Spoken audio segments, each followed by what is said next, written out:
Emotions we are born with, and especially being a woman, in the biological scheme of things, emotions are powerful. The thing is, what do these emotions want to do to you? Where are these emotions coming from? This same body that is the source of all emotions.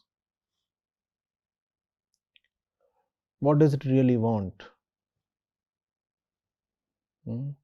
Is your nose really very interested in having a career? Right? The emotion is coming from the nose. Nose. The emotion is coming from the eyes, the ears, the skin, all parts of the body. And I'm not even naming the brain right now. The entire body gives rise to emotions. What does the body want? You have a woman's body. What does it want? And we share our bodies with animals. What do bodies want? Do the bodies want the woman to have a career? Do the bodies want the woman to have knowledge and wisdom? Is your nose annoyed if you do not study? Do your eyebrows feel offended if you do not clear an exam? Nothing happens. The skin continues to glow even if you are an extremely ignorant person. In fact, it has been seen that the skin of ignorant persons glows much more brightly than those who are a little less ignorant. Does the skin care for knowledge, career, consciousness? No. No. Now, the relationships, are the relationships coming from wisdom and consciousness, or are the relationships themselves coming from the body?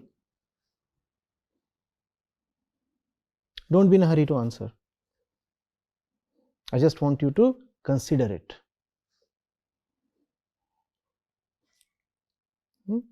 So the body manifests itself in the relationships.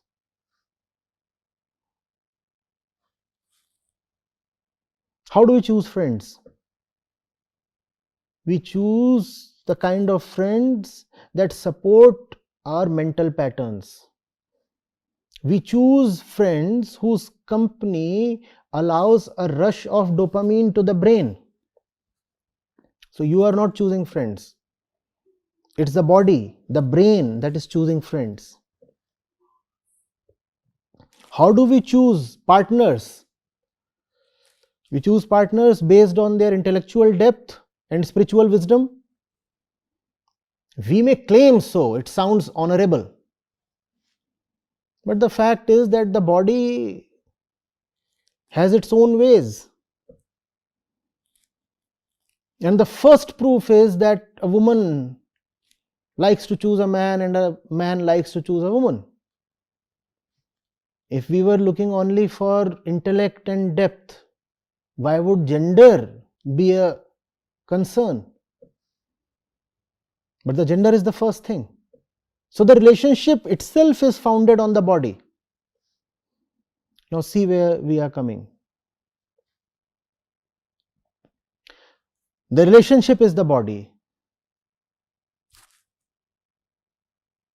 And what you want is wisdom and consciousness. Now why will these two go together? Why will your relationships be conducive to your career or to your real growth?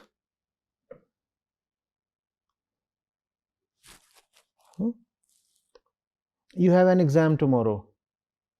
You know that you have an exam tomorrow. Does the body still not want to fall asleep? Have you not experienced this?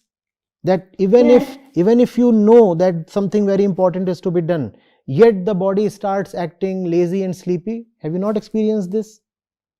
Yeah, I have experienced this. Right. So the body has no respect for the real things in life. The body has respect only for its biological construction. And the body is biologically constructed just to have fun of all kinds in life. Eat, sleep, be merry, repeat. You could say food, sex, sleep, repeat. That's all that is there to this body. And if our relationships are coming from the body, then know very well that your relationships will not be aligned with your intellectual pursuits, including your career choices.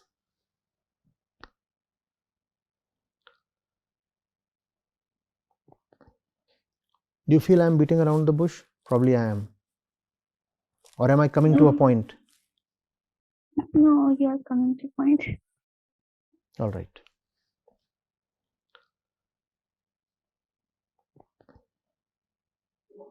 All this disturbance that you experience, heavy emotionality, quick to cry, these things happen. And they happen a little more with women. They are just the conspiracies of this body against your real purpose in life. So be very, very watchful. You are not born just to be a servant to your body. And emotions are just bodily. Do not give too much respect to your emotions. Wisdom and discretion is one thing, and emotionality is a totally different thing. Getting it? If you start living your life founded on emotions, you won't go very far. You would go only in the direction of your bodily constitution. That's where your biological life wants to take you. And the places where your biological life intends to take you are not very glorious or dignified places. Do not let those things happen to you. Emotions will continue because your body will continue. So what can you do? Do not patronize your emotions. Do not energize your emotions. When emotions rise, do not say these are my emotions. Say these are the body's emotions. Fight against these emotions. Whenever these emotional disturbances arise, do not say, oh, what can I do? This has happened, that had happened.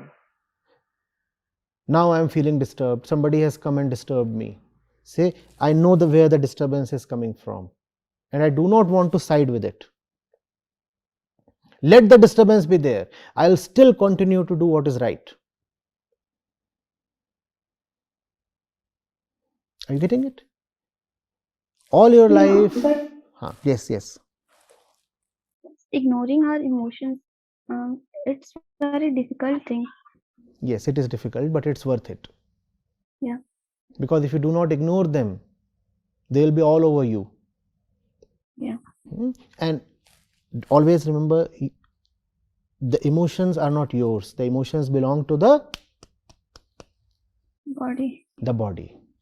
And the body is not a very glorious thing.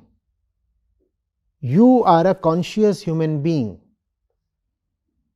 Your purpose in life is to gain heights of consciousness, of wisdom, of freedom.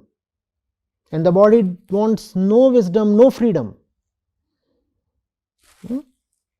And I'm saying, especially in the case of the woman, the body can militate very strongly against the purposes of the consciousness.